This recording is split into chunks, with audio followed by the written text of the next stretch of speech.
शक्ति पराशक्ति जय जय शक्ति पराशक्ति जय जय शक्ति पराशक्ति தாயும் நீயே தந்தையும் நீயே தயநிறை அருள் குருவும் நீயே தாயும் நீயே தந்தையும் நீயே தயநிறை அருள் குருவும் நீயே शक्ति पराशक्ति शक्ति पराशक्ति जय जय शक्ति पराशक्ति जय जय शक्ति पराशक्ति शक्ति पराशक्ति शक्ति पराशक्ति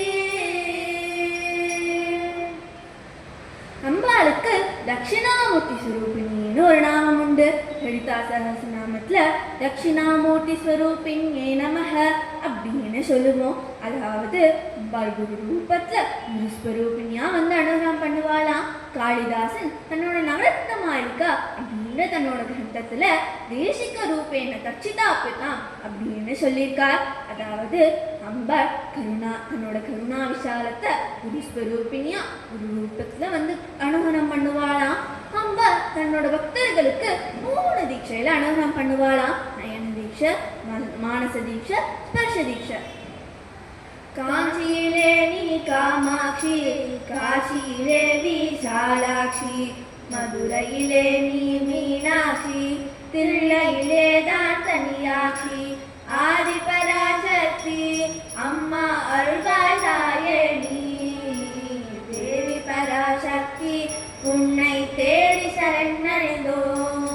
காட்டுத்தீயில் காளியம்மா, வீட்டுத்தீயில் தீபமம்மா, காட்டுத்தீயில் காளியம்மா, வீட்டுத்தீயில் தீபமம்மா, போற்றி தொழுவோம் யாவரையும் போற்றி காப்பாள் சக்தியடி, போற்றி தொழுவோம் யாவரையும் போற்றி காப்பாள் சக்தியடி, ஆதி பராசக்தி அம்மா அருள்வாயே தேவி பராசக்தி உன்னை தேடி சரணடைந்தோம், உன்னை தேடி சரணடைந்தோம், உன்னை தேடி சரணடைந்தோம். நயன தீட்சை, நயன தீட்சைய மத்ய தீட்சான்னு சொல்லுவா. மத்யம்னா மீன் எப்பவுமே ஒரே இடத்துல நிற்காது, தண்ணிக்குள்ளேயே அங்கேயும் இங்கேயும் சஞ்சாரம் பண்ணிட்டே இருக்கும். அப்படியே முட்டையிடும். அந்த மீன் எந்த முட்டையை பார்க்காதோ அந்த முட்டையிலேருந்து மீன் குஞ்சு வெளில வருமா. இந்த மத்திய தீட்சைக்கு மதுரை மீனாட்சி எல்லாரும் சொல்லுவா. நீ போன்ற கண்களோட வேணாம், அதனால்தான் மீனாட்சியா. மீனாட்சியும் தன்னோட பக்தர்களுக்கு தன்னோட நயனகட்டாட்சத்தினால 10 மாதத்தை அனுகிரகம் பண்ணிடுவாளாம். இதற்கு உதாரணமா திருமலை நாயக்கரோட அரசவையில இருந்த ஆஸ்தான புலவர் நீலகண்ட தீட்சிதர். இவர் பெரிய சிவபக்தர். மீனாட்சியோட கட்டாட்சத்தினால நிறைய கிரந்தங்கள் எழுதியிருக்கார். அப்பைய தீட்சிதரோட தம்பி பேரன், சக்கர சாஸ்திரங்கள் அறிஞ்சவர், சாமுத்திரிகா லட்சணமும் தெரிஞ்சவர். இவர் ஒரு சமயம் மதுரை கோவில்ல திருமலை நாயக்கரோட பெருமையை சொல்ற மாதிரி அந்த கோவில்ல அவரோட சிலைய ஒரு சிற்பி செதுக்கியிருந்தார். ராஜாவோட சிலையை செதுக்காச்சு, பட்டத்து ராணியோட சிலையை செதுக்கணும்.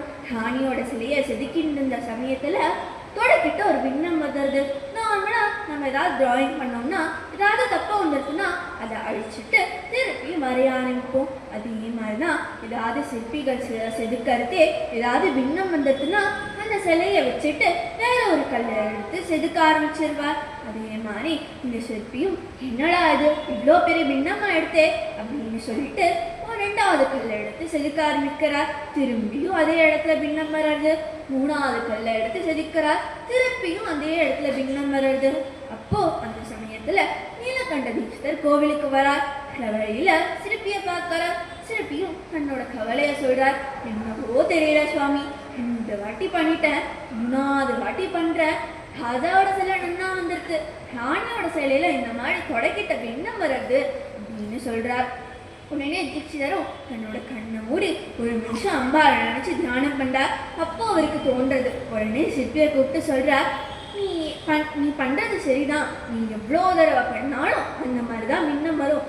ஏன்னா ராணிக்கு அந்த இடத்துல மச்சம் இருக்கு, நீ எவ்வளோ தடவை பண்ணாலும் அந்த இடத்துல பின்னம் வரும் அப்படின்னு சொல்றார்.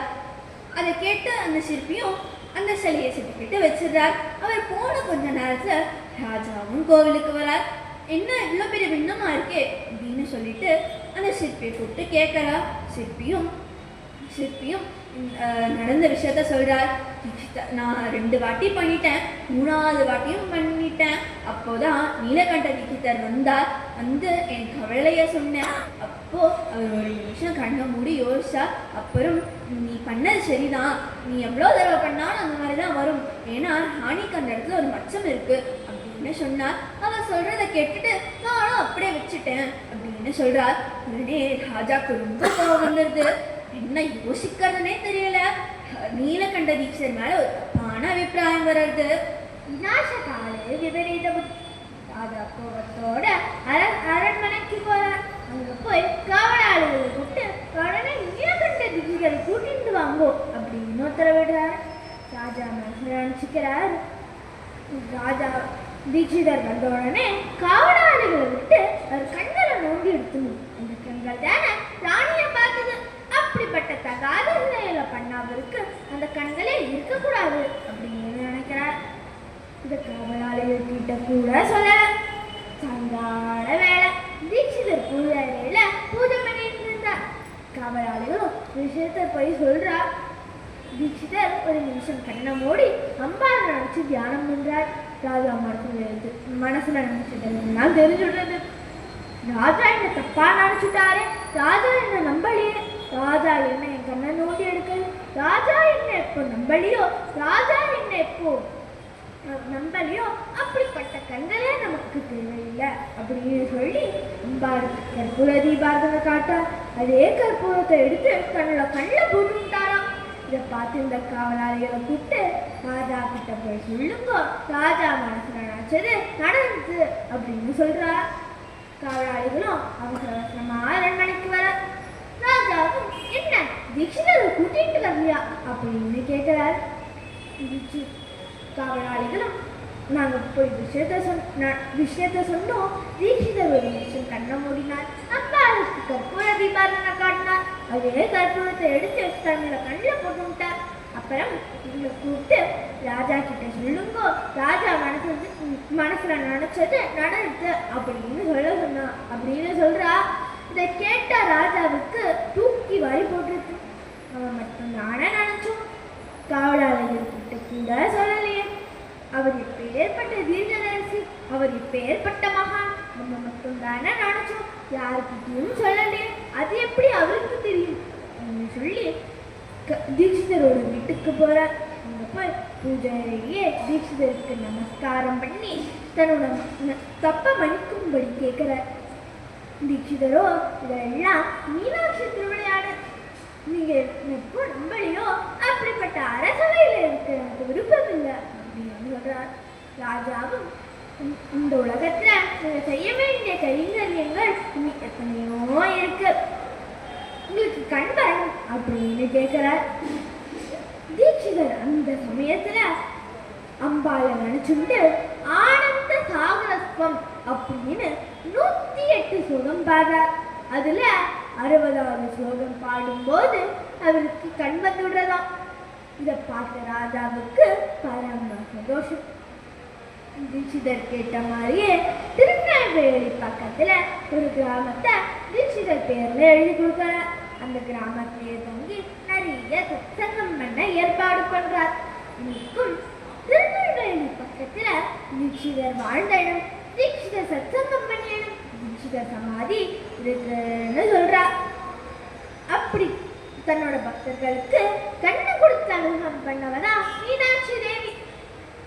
கையில் கிளி கொண்டவளே கனழகு மிக்கவளே, கையில் கிளி கொண்டவளே கண்ணழகு மிக்கவளே, கடை கண்ணல் பார்த்தருள்வார் மீனாட்சி, கருணை மழை பொழிவார் மீனாட்சி, கருணை மழை பொழிவார். மிகும் மரகதம் போலே மிக ஒளி கொண்டவளே,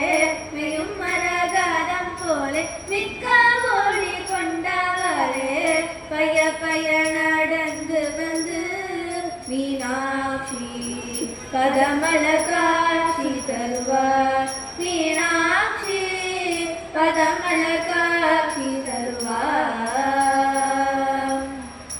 பச்சைக்கிளி கையில் ஏந்தி இச்சகத்தை ஆள வந்தாய். பச்சைக்கிளி கையில் ஏந்தி இச்சகத்தை ஆள வந்தாய். பச்சைக்கிளியாக என்னை உன் கையில் ஏந்தி பக்குவமாய் வார்த்தை சொல்வார்.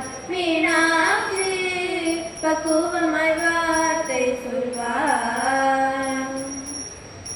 வீணையை கையில் ஏந்தி வேதமொழி பாட வைத்தார். வீணையை கையில் ஏந்தி வேதமொழி பாட வைத்தார். வீணர என்னை குந்தன் கையில் ஏந்தி வேதம் மட்டும் பாடருள்வார்.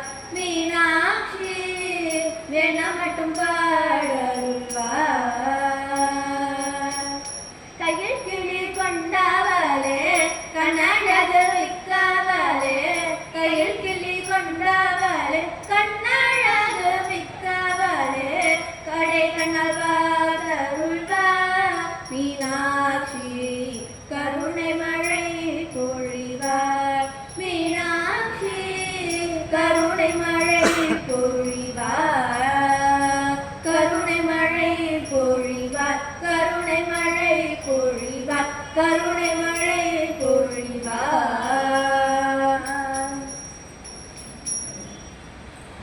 அடுத்தது ஸ்பர்ஷ தீட்சை. ஸ்பர்ஷ தீட்சைனா குக்குட தீட்சைன்னு சொல்லுவா. கோழி முட்டை போட்டு அதனால உட்காந்து அழகாக்கும். கோழியோட ஸ்பர்ஷம் பட்ட மாத்திரத்துல கோழிலிருந்து கோழி குஞ்சு வந்துருமா. இதற்கு காஞ்சி காமாட்சிய சொல்லுவா. கண்களால பார்த்து அனுகிரகம் பண்ணிடுவாளாம். அதனால காமாட்சியா பக்தர்களோட இச்சையை பார்த்த மாத்திரத்துக்கு அனுகிரகம் பண்ணிடுவாளாம். அதனால காமாட்சியா காணா சரஸ்வதி, மானா லக்ஷ்மி, அக்ஷரம்னா கண்கள். சச்சாமரமாணி சவ்ய தட்சிண சேவித்தான்னு சொல்ற மாதிரி இடது கண்ணில் சரஸ்வதியும் வலது கண்ணில் லக்ஷ்மியும் சரஸ்வதியும் 2 கண்களா வச்சுருக்கிறதுனால காமாட்சியா. காமன் அப்படின்ற மன்மதனுக்கு உயிர் கொடுக்கறதுனால காமாட்சியா.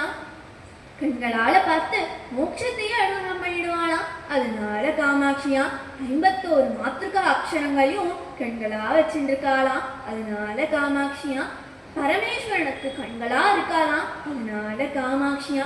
காமாட்சியை நினைச்சாலே செல்வமும் ஞானமும் சேர்ந்தே கிடைச்சிடுமா. காமாட்சியை நமஸ்காரம் பண்ணாலே பாவங்கள் எல்லாம் போயிடும்னு சாஸ்திரம் சொல்றது. காமாட்சி அப்படின்ற வார்த்தையே மகாமந்திரமான வார்த்தைன்னு ஹயக்ரீவர் அகஸ்தியர் கிட்ட சொல்லியிருக்கார். இப்படி காமாட்சியோட அருள் பெற்ற பக்தர் நிறைய பேர் இருக்கா. அதுல முக்கியமானவர் காமாட்சியோட ஸ்பர்ஷ தீட்சைனால அனுகிரகம் பெற்றவர் மூக்கசங்கரர். மூக்கசங்கரர் யாருன்னு பார்த்தா கவிரசனான போஜராச்சார சபையில நவரத்னங்களா நிறைய புலவர் இருக்கா. அதுல காளிதாசர், தண்டி, பகவதி, வரருச்சி இந்த 4 பேர் ரொம்ப ரொம்ப முக்கியமானவா. 4 பேர்ல யார் ரொம்ப சிறந்த புலவர் அப்படின்னு போட்டி வர்றது. 4 பேருமே அம்பாலோட அனுகிரகம் பெற்றவர். அதனால காமாட்சி தேவியே பிரத்யட்சமாயி பவபூதியும் வரருச்சியும் சிறந்த புலவர்கள் அப்படின்னு சொல்றா. உடனே காளிதாசன் கோபம் வந்துடுறது. அம்பாளை பார்த்து நான் யாரிடி அப்படின்னு அம்பாளை பார்த்து ஏகவச்சனத்துல கேள்வி கேட்டுடுறாராம். அப்பையும் அம்பாள் பொறுமையா, காளிதாசா நீ வேறு இல்லை, நான் வேறு இல்லை, நானே தான் நீயே தான் நான் அப்படின்னு சொல்றா. அப்போதான் காளிதாசருக்கு அம்பாள் தனக்கு எப்பேற்பட்ட இடத்தை கொடுத்துருக்கான்னு புரிஞ்சுது. இருந்தாலும் நீ என்ன அவசரப்பட்டு ஏகவச்சன கேள்வி கேட்டுட்ட, அதனால நீ அடுத்த பிறவியில உண்மையா பிறப்ப அப்படின்னு தன்னோட கொடுக்குறா. காளிதாசர் தன்னோட தப்பை உணர்ந்து அம்மா என்ன நீ தானே காப்பாற்றணும், நீ வேறு இல்லை நான் வேறு இல்லைன்னு சொன்னியே, அப்போ எனக்குள்ள இருந்து சொல்ல வச்சதும் நீ தானம்மா அப்படின்னு மன்னிப்பு கேட்கிறா. அம்பாளும் நீ அடுத்த பிறவியில ஊமையா இருந்தாலும் தக்க சமயத்தில் உன்னை ஆட்கொண்டு பேச்சு திறனையும் இதே மாதிரி கவி பாடுதலையும் அனுகிரகம் பண்ணுறார் அப்படின்னு சொல்றா. அம்பாளோட அனுகிரகத்தினால காளிதாசன் அடுத்த பிறவியில காஞ்சிபுரம் பக்கத்துல ஒரு அந்தனர் வீட்டுல குழந்தையா பிறக்கிறார். பிறந்த குழந்தை பேசவே இல்லை, ஊமையா இருக்கிறதுனால அந்த குழந்தைக்கு மூக்கர்னு பேர் வைக்கிறா. சின்ன வயசுல இருந்து எல்லாரும் மூக்கர் மூக்கர்னே கூப்பிடுவா. மூக்கர்னா தமிழ்ல ஊன்னு அர்த்தமா. இந்த மூக்கர் டெய்லி சாயங்காலம் அம்பாளோட சன்னிதிக்கு நேரா போய் உட்காந்துருவாராம். அவர் பக்கத்திலே ஒரு ஸ்ரீவித்யா உபாசகர் தனக்கு வாக்சித்தி வேணும்னு அம்பாளை நினைச்சு தியானம் பண்ணிட்டு இருப்பாராம். ஒரு சமயம் அம்பாள் அந்த ஸ்ரீவித்யா உபாசகருக்கு அனுகிரகம் பண்ணணும்னு ஒரு சின்ன குழந்தையா அழகா பாவாடை சட்டை போட்டுண்டு காலில் சடங்க கட்டிண்டு அழகா தலைவாரி பின்னிண்டு ஒரு சின்ன குழந்தையா வராளாம். அப்போ அந்த சின்ன குழந்தையோட அழகை பார்த்த உடனே பூர்வ ஜென்ம வாசனையான காளிதாசன் எத்தனை கிரந்தங்கள் பாடியிருப்பார். ஷாமலா கண்டகம்னு எத்தனை கிரந்தங்கள் பாடியிருப்பார். அதனால வந்திருக்கிறது அம்பாள் தான்னு தெரிஞ்சிருந்தது. ஆனா வாயை திறந்து பேச முடியல. பேபேன்னு கத்துறார். இவர் பேபேன்னு கத்துறது அந்த ஸ்ரீவித்யா உபாசகருக்கு ரொம்ப டிஸ்டர்பன்ஸா இருந்தது. அந்த தேவி என்னமோ ஸ்ரீவித்யா உபாசகருக்கு தான் அனுகிரகம் பண்றதுக்காக வந்தா. ஆனா இந்த ஸ்ரீவித்யா உபாசகரோ தேவியை பார்க்காம மூக்கர் கிட்ட எதுக்கு சத்தம் போடுற, சத்தம் போடாத, சத்தம் போடாத அப்படின்னு சொல்ல மூக்கரோ அந்த சின்ன குழந்தைய கை காமிக்கிறார். வந்திருக்கிறது தேவின்னு தெரியாம ரெண்டு பேரையும் விரட்டி விட்டுறார். அந்த சமயத்துல பாலையான அந்த தேவி சுத்த வித்யாங்குரா கால விஜபங்கித் வயோஜலா அந்த சுத்த வித்தே முளைச்ச அந்த 16 அழகான பல்வரிசையை கொண்ட தேவி தன்னோட தாம்பூல ரசத்தை மூக்கரோட வாயில படும்படி பண்றா. அடுத்த க்ஷணம் மூக்கரோட உண்மைத்தனம் மறைஞ்சி அவரோட வாயிலிருந்து பிரவாகமா கவிதை வர்றது. அப்படி அவர் பாடின பாடதான் இந்த மூக்க பஞ்சசதி. பஞ்சசதி அப்படின்ற ஸ்ரீவித்யா மந்திரமே மூக்கரோட வாயிலிருந்து மூக்க பஞ்சசதியா வந்துச்சா. காமாட்சி மேல 500 ஸ்லோகங்கள் பாடியிருக்கார். 500 ஸ்லோகங்களையும் 5 சதகங்கள்லாம் பாடியிருக்கார். ஆரிய சதகம், மந்தஸ்மித சதகம், ஆதார எண்ண சதகம், அடாட்சி சதகம், ஸ்ருதி சதகம்னு 5 சதகங்களா பாடியிருக்கார். இந்த மூக்க சங்கர் தான் கொஞ்ச நாளைக்கு அப்புறம் காஞ்சி காமகோட்டியில சந்நியாசம் எடுத்துட்டு காமாட்சியோட திருவடியை அடைஞ்சார் அப்படின்றது சரித்திரம். இப்படி காமாட்சியோட ஸ்பர்ஷ தீட்சைனால அனுகிரகம் பெற்ற மகான் தான் இந்த மூக்க சங்கரர். शिवशक्ति रूपिणी श्रीमात्रे नमः कामाक्षी देवी मनसा स्मरामि विष्णु सहोदरी श्रीमात्रे नमः कामाक्षी देवी मनसा स्मरामि सुंदर सुंदरी श्रीमात्रे नमः कामाक्षी देवी मनसा स्मरामि ललिता परमेश्वरी श्रीमात्रे नमः कामाक्षी देवी मनसा स्मरामि विष्णु सहोदरी श्रीमात्रे नमः कामाक्षी देवी मनसा स्मरामि कामाक्षी देवी मनसा स्मरामि कामाक्षी देवी मनसा स्मरामि कामाक्षी देवी मनसा स्मरामि. அடுத்தது மானச தீட்சை. மானச தீட்சைய கபட தீட்சைன்னு சொல்லுவா. கபடம்னா ஆமை. ஆமை தண்ணிக்குள்ளேயும் இருக்கும் நிலத்துலையும் இருக்கும். அந்த ஆமை முட்டை போடுற சமயத்துல நிலத்துக்கு வந்து முட்டை போட்டுட்டு திருப்பி தண்ணிக்குள்ளேயே போயிடுமா. அந்த ஆமை இந்த தண்ணிக்குள்ள போன ஆமை தன்னோட முட்டை எப்படி இருக்கும் அப்படின்னு நினைச்சு பார்க்குமா. தண்ணிக்குள்ள போன ஆமை நினைச்சு பார்க்குற அந்த க்ஷணத்துல நிலத்துல இருக்கிற அந்த முட்டையிலிருந்து ஆமை குஞ்சு வெளில வருமா. இதுக்கு காசி ஷாலாட்சி அம்பாள சொல்லுவா. அம்பாளை நினைச்சாலே போதுமா அந்த க்ஷணத்துல தன்னோட பக்தர்களுக்கு அனுகிரகம் பண்ணிடுவாளாம். அப்படி ஷாலாட்சி அம்பாளோட அனுகிரகம் பெற்ற பக்தர் வியாசர். வியாசர் யாரு? வியாசாய விஷ்ணு ரூபாய வியாச ரூபாய விஷ்ணுவே. சாட்சாத் மகாவிஷ்ணுவோட சுரூபம் தானா வியாசர். வேதங்களை நாங்கா பிரிச்சதுனால வேத வியாசர் அப்படின்னு பேர் வந்தது. ஒரு சமயம் வேதவியாசர் தன்னோட சிஷ்யர்களோட யாத்திரை போற சமயத்துல ஒரு சிஷ்யர் காசியில பசிச்ச வேலைக்கு உணவு கிடைச்சிருவாங்க. அது நிஜமா? அது உண்மையா? அது நிஜம்தானா அப்படின்னு கேட்டார். உடனே வியாசரும் அப்படின்னா எல்லாரும் சொல்வா, நம்ம காசிக்கு போவோம், அங்க உணவு கிடைக்குதான்னு சோதிச்சு பார்த்துருவோமே அப்படின்னு சொல்லி யாத்திரையில இருக்கிற எல்லா கோவிலுக்கும் தரிசனம் பண்ணிட்டு காசிக்கு வரா. காசிக்கு வந்த உடனே கங்கையில ஸ்நானம் பண்ணிட்டு விஸ்வநாதர் தரிசனம் பண்ணிட்டு வர எல்லாருக்கும் ரொம்ப பசி. அப்போ அந்த இடத்துல நிறைய வீடுகள் இருந்தது. அங்க போய் பவதி பிக்ஷாம் தேகி அப்படின்னு கேட்கறா. இவ கூட்டமா வந்திருக்கிறதுனால யாருமே உணவு கொடுக்கல. பசி வைத்த கிடுறது. காசியில என்னடா இது, காசியில பசிச்ச வேலைக்கு உணவு கிடைக்கும்னு சொல்லுவாளே, இங்க கிடைக்கலையே அப்படின்னு சொல்லிட்டு வியாசர் ஒரு நிமிஷம் கண்ணு மூடி அம்பாலை நினைச்சு தியானம் பண்றார். அடுத்த க்ஷணம் ஒரு வயதான பெண்மணி ரூபத்துல அம்பாள் அங்க வரா. அங்க வந்து வியாசரையும் எங்க ஆத்துல உங்க எல்லாருக்கும் உணவு ரெடியா இருக்கு, சாப்பிட வாங்கும் அப்படின்னு அழைச்சிட்டு போறா. அங்க தலைவாழை இலை போட்டு பஞ்சபக்ஷ பரமானந்தமா பரிமாறி எல்லாத்தையும் பரிமாறா. அப்போ வியாசருக்கு ஒரு சந்தேகம். இவ்வளோ தேஜஸ்வியா இருக்காளே, யார் இந்த பெண்மணி அப்படின்னு யோசிக்கிறார். அப்போ அவர் கண்ணு மூடி தியானம் பண்றார். அப்போ அவர் சாட்சாத் விசாலாட்சி அம்பாலே கண்ணுக்கு தெரியறா. உடனே வியாசரும், எனக்கு பசிச்சதுன்னு உணவு கொடுக்கறதுக்காக வந்தியாமா, இங்க எல்லாருக்கும் பசிச்ச மாத்திரைக்கு உணவு கொடுக்கறதுக்காக வந்துட்டியாமா அப்படின்னு சொல்லி நமஸ்காரம் பண்ணி, ஒரு க்ஷணம் நான் காசியில உணவு கிடைக்குமான்னு சந்தேகப்பட்டுட்டேன், ஆனா உன்னை மனசு நினைச்ச மாத்திரைக்கு எனக்கு அனுகிரகம் பண்ணிட்டியே அப்படின்னு சொல்லி வியாசரும் அவ சிஷ்யரும் நமஸ்காரம் பண்ணிக்கிறார். இப்பவும் வியாசருக்கு காசியில ஒரு கோவில் இருக்குமா. கங்கைக்கு ஒரு பக்கம் காசி விஸ்வநாதரும் காசி விசாலாட்சி அம்பாலும் இருப்பாளாம். கங்கைக்கு மறுபக்கம் காசி அப்படின்னு ஒரு இடம் இருக்குமா. அங்க போய் தரிசனம் பண்ணவா எல்லாம் அந்த கோவிலுக்கும் போய் தரிசனம் பண்ணுவாளாம். இப்படி மனசுல நினைச்ச மாத்திரை அனுகிரகம் பண்றவதான் விசாலாட்சி அம்பாள்.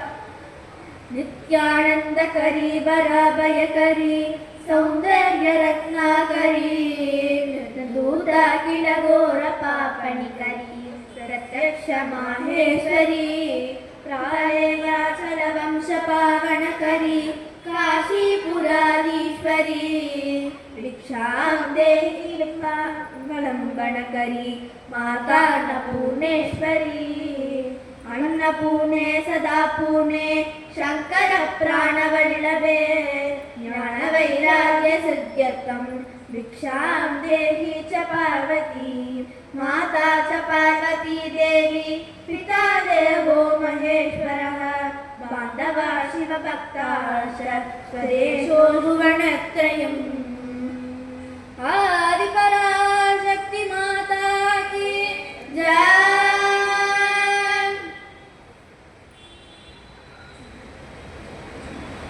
जगजननी जगन्माता आदिपराशक्ति पालय मां।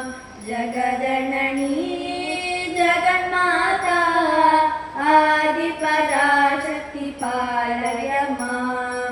तिरुमधुरै मीनाक्षी आदिपराशक्ति पालय मां। तिरुकाञ्ची कामाक्षी आदिपराशक्ति पालय मां। गिरिकाशी विशालाक्षी आदिपराशक्ति पालय मां। नंगनलूर अर्धनारीश्वरी आदिपराशक्ति पालय मां। जगजननी जगन्माता आदिपराशक्ति पालय मां। आदिपराशक्ति पालय मां। आदिपराशक्ति पालय मां। இந்த அகிலாண்ட கோடி பிரம்மாண்ட நாயகியான பராசக்தி இந்த பூலோகத்துல பெரும் தேவிகளா இருந்துட்டு நம்ம எல்லாருக்கும் அனுகிரகம் பண்ணிட்டு வரா. இந்த பெரும் தேவிகளை பத்தி சொல்றதுக்கான பாக்கியம் கொடுத்த எல்லா பெரிவாளுக்கும் எங்களோட நன்றிகளையும் நமஸ்காரங்களையும் தெரிவிச்சுக்கிறோம். நாங்கள் ஏதாவது சொல்றதுல ஏதாவது தெரியாம தப்பு பண்ணிட்டோம்னா எங்களை மன்னிச்சுட்டு எங்களுக்கு ஆசீர்வாதம் பண்ணணும் அப்படின்னு பிரார்த்தனை பண்ணிக்கிறோம். ஆதிபராசக்தி மாதா கி ஜெய். வெற்றிவேல் முருகனுக்கு ஹரோஹரா. கோலா புண்டரீக வரத ஹரி விட்டாள ஆஞ்சநேய சுவாமிக்கு ஜெய்.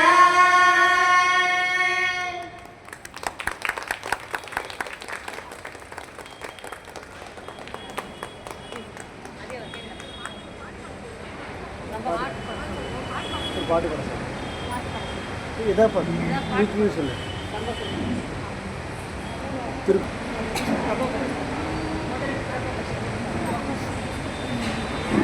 गजवदना गणनाथा गजवदना विनायका गजवदना गणनाथा गजवदना विनायका सिद्धिविदाता शिवतनया सिद्धिविदाता शिवतनया बुद्धिप्रदायक गजानना बुद्धिप्रदायक गजानना पार्वती नंदन भवभयभञ्जन युग युग वन्दित जय श्री गणेश पार्वती नंदन भवभयभञ्जन युग युग वन्दित जय श्री गणेश युग युग वन्दित जय श्री गणेश युग युग वन्दित जय श्री गणेश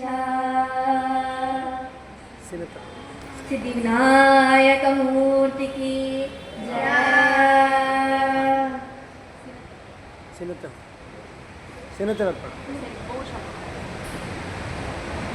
ओम शंभो शिव शंभो स्वयंभो ओम शंभो शिव शंभो स्वयंभो ओम शंभो शिव शंभो स्वयंभो ओम शंभो शिव शंभो स्वयंभो ओम शंभो शिव शंभो स्वयंभो ओम शंभो शिव शंभो स्वयंभो गंगाधर शंकर करुणाकर मम भवसागर तारका ओम शंभो शिव शंभो स्वयंभो ओम शंभो शिव शंभो स्वयंभो निर्गुण परब्रह्म स्वरूपा गम गम भूता प्रपञ्चरहिता निज गुण निहित निहातनन्दा निज गुण निहित निहातनन्दा आनन्द आदिशय अक्षयलिङ्गा आनन्द आदिशय अक्षयलिङ्गा शंभो शिव शंभो स्वयंभो शंभो शिव शंभो स्वयंभो दिमित दिमित दिमि दिमि किट किट तोम तोम तरे किट किट तोम दिमित दिमित दिमि दिमि किट तोम तोम तरे किट किट तोम मतंग मुनिवर वंदित ईशा सर्वदिगंबर वेशित वेशा नित्य निरंजन नित्य नरेशा मतंग मुनिवर वंदित ईशा सर्वदिगंबर वेशित वेशा नित्य निरंजन नित्य नरेशा ईशा सर्वेशा सर्वेशा शंभो शिव शंभो स्वयंभो शंभो शिव शंभो स्वयंभो स्वयंभो स्वयंभो स्वयंभो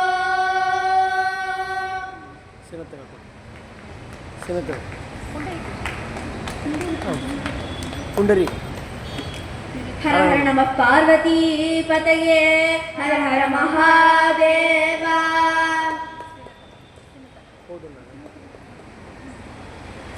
சினத்தவர் முடிக்கும் பகைத்தவர் குடிக்கும் செகுத்தவர் உயிர்க்கும் சினமாக சினத்தவர் முடிக்கும் பகைத்தவர் குடிக்கும் செகுத்தவர் உயிர்க்கும் சினமாக சிரிப்பவர் தமக்கும் பழிப்பவர் தமக்கும் திருப்புகழ் நெருப்பென்றறிவோம் சிரிப்பவர் தமக்கும் பழிப்பவர் தமக்கும் திருப்புகழ் நெருப்பென்றறிவோம் யாம் நினைத்ததும் அளிக்கும் மனத்தையும் முழுக்கும் இசைக்கரு வருக்கும் பிறவாமல் யாம் நினைத்ததும்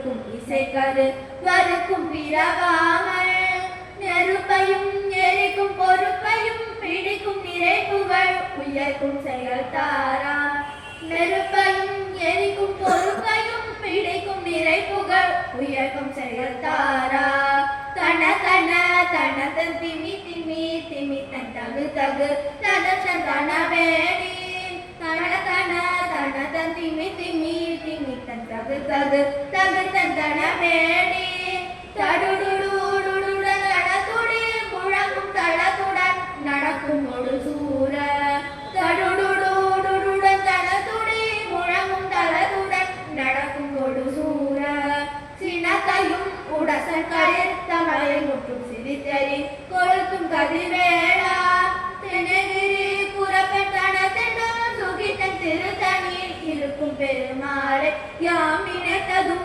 அழிக்கும் மனத்தையும் உருக்கும் இசைக்கடு பருக்கும் பிறவாமல் நெருப்பையும் எரிக்கும் பொறுப்பையும் பிடிக்கும் நிறைப்புகள் இறக்கும் செயத்தாரா தென் திருத்தனி இருக்கும் பெருமாளே தென் திருத்தனி இருக்கும் பெருமாளே திருத்தனில் இருக்கும் பெருமாளே வெற்றிவேல் முருகனுக்கு ஹரோஹரா.